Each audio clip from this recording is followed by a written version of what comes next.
Hey folks, Jimmy here, aka Pal of the Dead. Welcome back to the channel and welcome to another White Dwarf issue. As per usual with all these videos, so if you like them, hit that like button, subscribe to the channel if you haven't already, and drop a comment down below. It costs nothing. Feel free, chime in with your comments. Now, this month we're on issue 464 of White Dwarf magazine. It is graced by the Fallen on the front, and that is of course Cypher.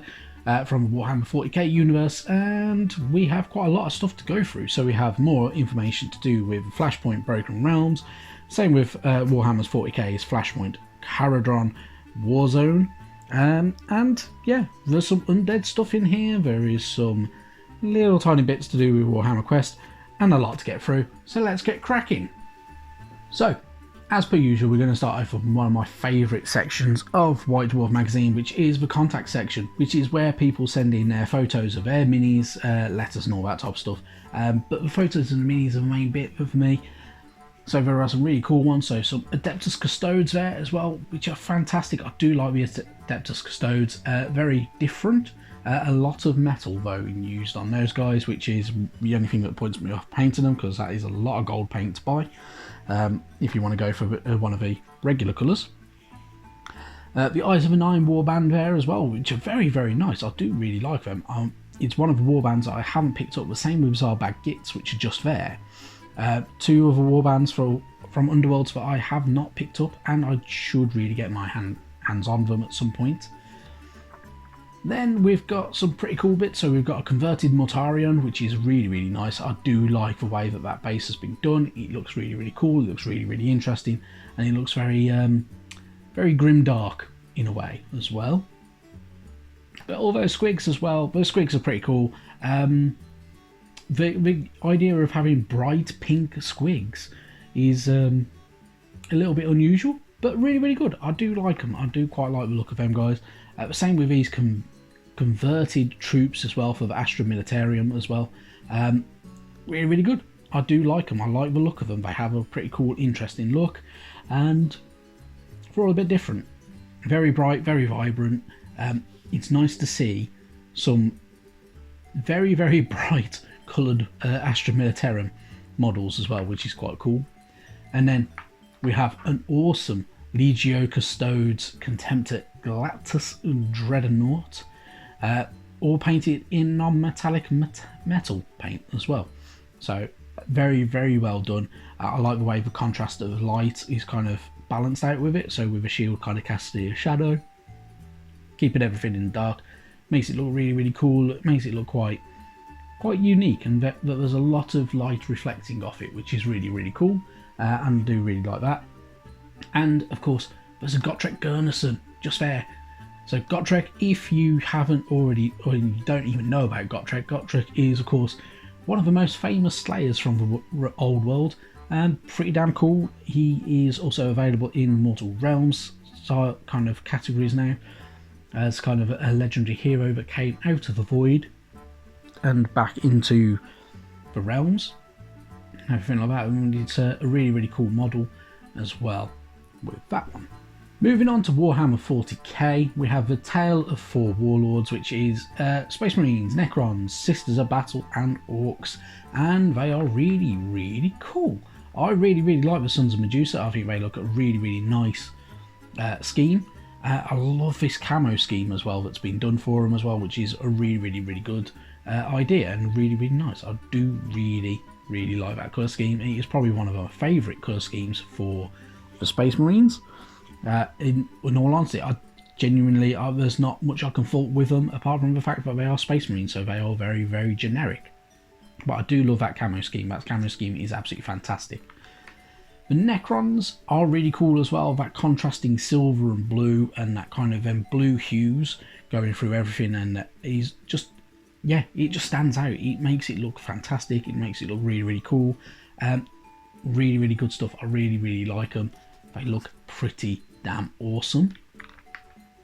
The Sisters of Battle are very nice as well, with their kind of like a steel kind of armor plating instead of the normal black enameled kind of armor plating that they wear. They have some pretty cool little bits and pieces as well.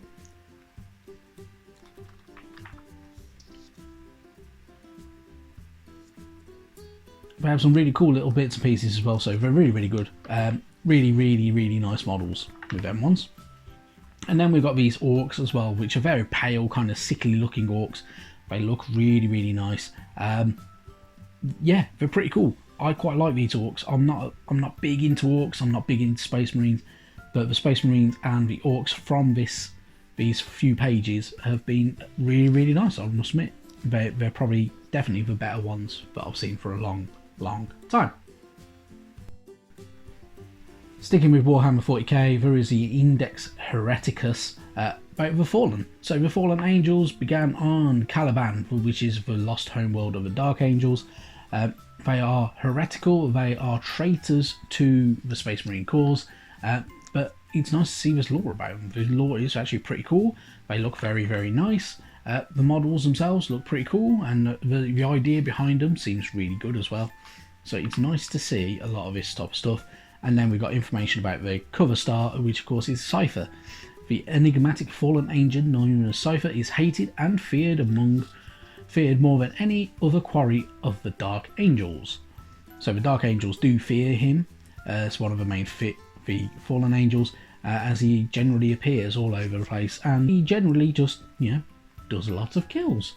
So he's a pretty cool guy. Some fantastic models as well painted there, and we're going to see some more of the strategies, the weapons, the Agent of Discord aura that he has, how to convert them as well if you want to convert them up a bit to the Fallen Angels, so you can add them to your army if you wish to. And then there are some pretty cool versions of the Fallen Angels all the way through here, done by different people, which are really cool, including some other bits and pieces, including Eddie Eccles' Fallen Angels. So Eddie Eccles, if you don't know, is from Warhammer TV. He does the live streams when they do reveals and stuff like that, so you'll see him quite regularly on there, and really good. He's got a lot of talent, that bloke has. So really cool set, and I do really like them. If you want to paint them up a little bit as well, there are some tips for you as well to get them kind of ready to go as well for the fall. Moving on to Warhammer Age of Sigmar, which is more my wheelhouse, we have The Bell Tolls for Thee, the battle report. Now this battle report is pretty unique and pretty special because it involves the Soulblight Gravelords going up against the Lumineth Realm Lords.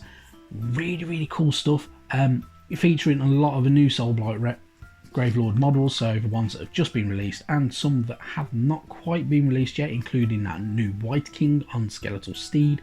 But it includes a force comprising of Lauka Vey, the Mother of Nightmares, Moran Carrick, White King on Skeletal Steed, 40 Deadwalker Zombies, 20 Dead Thrall Skeletons, 10 Direwolves, 10 Graveguard, 10 Black Knights, 3 Vargeist, 6 Fellbats, and a Terrorgeist. What an army. That is pretty damn cool. I really like that army. I think it's a very unique army as well. There's a lot to go on with them, and them zombies look pretty cool as well, which is always really nice to see. And then for the Lumineth Realm Lords, they've got 3 leaders, because why not? You have Clemaris, Venari Lord Regent.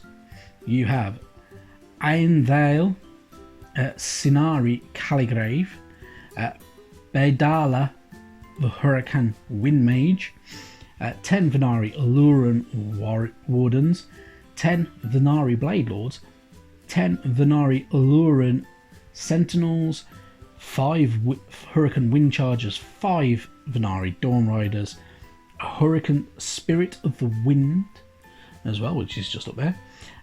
You have 5 Alarith Stone Guard, and then you also have Alarith Spirit of the Mountain as well to go with it, and the Hurricane Temple as well, as kind of like a bit of extra bits and pieces. So a 2,000 point Lumineth army, which looks absolutely beastly and looks like it should kick a bit of ass. And the actual battle report though, pretty cool. So the lines of battle have been drawn and they are literally lining up, and it is literally the objective of the Forces of Death to kill six of the Lumineth Realm Lords pretty much as fast as possible to get them going. So first rounds kind of go like flying by, and there are some really cool bits and pieces. So we're literally using the Vargeist to kind of counter and to swarm around the back of the Venari, and then you have a nice battle between that Wind Mage going up against Laukathay as well, which is a really cool little look of how big Laukathay is, which is a pretty cool model. And yeah, some really good stuff. Having them going up against each other is a pretty cool, unique thing that you can't have two more contrasting armies, I don't believe, as well. They look really good stuff. So there's a lot going on, and eventually the Forces of Death do win, and it just takes them a little bit of a time. So round 5 it gets to before the Forces of Death are victorious on that one. Now, in all honesty, this is something I didn't expect to see in the magazine. I did not, well, I kind of expected it, but didn't expect it at the same time, because I don't know why they would include it when you can't get the models at the moment. So, the Heroes of the Cursed City, of course, based on the Warhammer Quest Cursed City, it is the first part to do with the stories of going and giving you tales from the Cursed City. And it's introducing the heroes, which of course are the likes of Elmelda Braskov, Glario Van Elton, Yeltsin Darek, Clothis the Exile, Octron Glimscry, Cleona Zeitengale, Brutog Corpse Eater, and Dagne Holdenstock. So, focusing on all of these guys and kind of giving you a bit more information behind them and how they kind of work. So, for 4 different kind of classes that they are, so the 2 Blades, the 2 Executioners, your 2 Lawmasters, and then your 2 Stalwarts as well. Kind of interesting, but kind of a little bit of a kick in the teeth when people are unable to get hold of the box set itself, which is an absolute shame, because I personally quite like the game. I think it's quite cool and it plays quite well. I know a lot of people have complained about it and said that it's actually rubbish. I disagree with that personally. That's my personal opinion though. I think it's quite good. I love the models from it. So yeah, I can't say too much bad about it really. I think it's a really cool set, in all honesty. And we're going to finish off with inside the studio, which is models that the guys from the White Dwarf studio have been painting and doing and everything like that, mainly from home of course. So you've got the Hunt. So from the Warhammer Underworlds range, we have some good old Rotbringers for the good old Blood Bowl, and then we've got some Tyranids as well just down there. And yeah, pretty good stuff.